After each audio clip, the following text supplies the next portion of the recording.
There are times you really just get glued to a game, and nothing can pull you away. I'm Falcon, and today on gameranx, 10 people who don't know how to stop playing video games. Number 10, a gentleman spent 6 years in an internet cafe as a result of gaming addiction, and when the story was posted to the news source we got it from, it was 4 years ago, so might be 10. Anyway, he spent literally all of his time in this internet cafe. He's pretty much always there though. The owner of the place says he's been there for so long, he's basically part of the furniture. They don't even notice him anymore. When they asked him how he can afford paying the fees to play in this cafe every month after month, this guy said he makes a living selling like custom items. You know, like in Second Life, you can make custom items and sell them. He supposedly makes somewhere in the neighborhood of 2,000 Chinese yuan, which he pays 500 of which to the internet cafe, and apparently uses a diamond-studded joystick.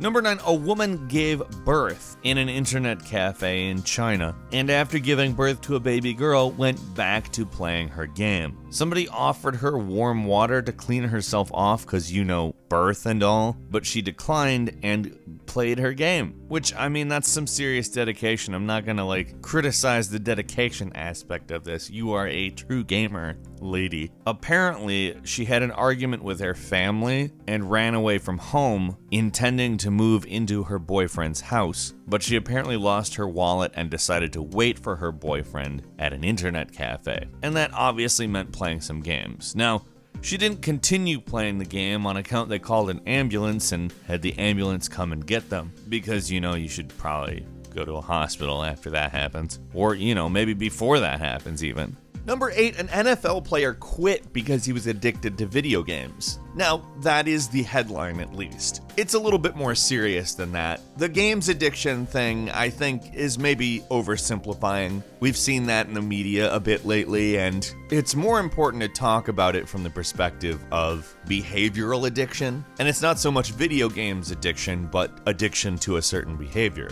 That said, when it's video games, it can definitely have a majorly bad effect on your life, because if you're suffering from depression, as Quinn Piddock was, it can keep you indoors a lot. And where are the video games? Right there. If that's the behavior you're addicted to, there's very little to incentivize you getting out and doing something. Like, I don't know, playing in the NFL. Still, it's important to take it seriously, and although a lot of the stories in this video are about people who are, you know, just a little bit too immersed, this is an angle to cover a little more seriously than that. Which brings us to number 7. A gamer in New York City turned his bedroom into a retro arcade, a project that, well, produced a pretty cool looking damn room. Between the machines, the game logos, and that floor, which is cool as hell, it's really great. But his fiance left him. See, this gentleman actually spent $32,000 on this project. There's not a lot of public details as to what exactly went down, but $32,000 on a retro arcade. Have to imagine that probably sucked him away from his fiance a little bit too much. Number 6, at 14, a teen who was addicted to gambling had spent well over $10,000 in various games, from Clash of Kings, Counter-Strike Global Offensive, Hobbit Middle-earth, Pokemon Go, as well as others.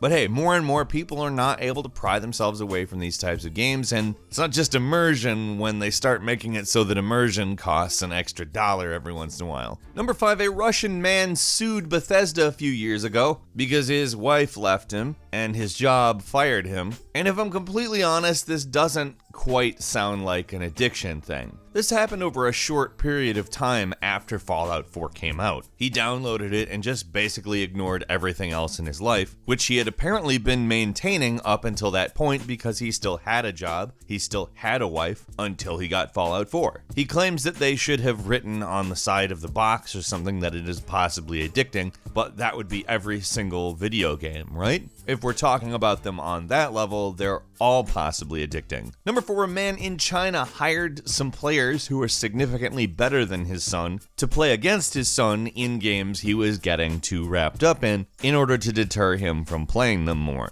The whole thing stems from his son not wanting to get a job that he didn't like, which seemed to the father as a possible excuse to just play video games all the time. It's kind of a better reaction than freaking out and like yelling about video games ruining people's lives. It's a little bit oppressive, but then again, it is a kid living in his house, not getting a job, and I've certainly seen much more extreme ways of parents handling that situation. So Number 3, an Australian man broke the 120-hour continuous gaming record by gaming for 135 hours, that's 5 days straight. Something annoying about this story is that outlets reported it as gaming addict breaks world record. Yeah, no, this guy specifically tried to break that world record, so I don't know if you call that gaming addiction, but you know, whatever. Well done on the part of this guy. That's pretty dedicated. I don't know how you even stay up for that long. Number 2, we've talked about this guy before, actually. A man in China couldn't feel his legs anymore after playing 20 hours of gaming at an internet cafe. Now, people were concerned about him more than he was concerned about himself, as he wanted to continue playing the game. Normally, when I can't feel my legs, I prioritize that, but this guy did not. They carried him out on a stretcher as he pled to finish his game, which, after 20 hours of playing, are you really gonna finish it? If you're in a Chinese internet cafe, you're probably playing League of Legends anyway, so it's probably not something you can finish per se.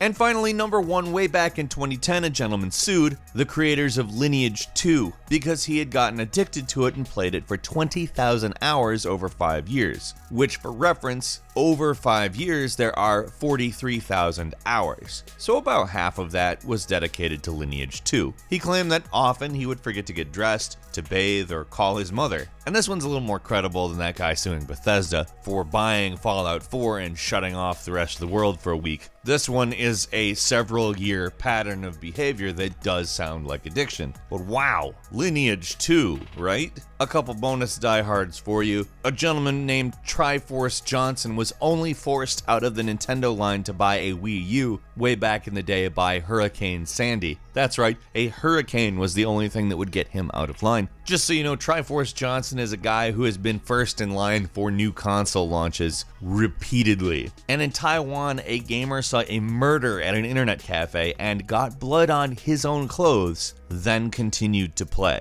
which is wild. Do you know when to stop playing video games? Or are you easily immersed or addicted? Leave us a comment, let's talk about this. It's pretty wild. If you like this video, please click the button, and if you're not subscribed, now would be a great time to do so. We upload brand new videos every day of the week, and the best way to see them first is, of course, a subscription. As always, we thank you very much for watching this video. I'm Falcon. You can follow me on Twitter at FalconTheHero, and we'll see you next time right here on gameranx.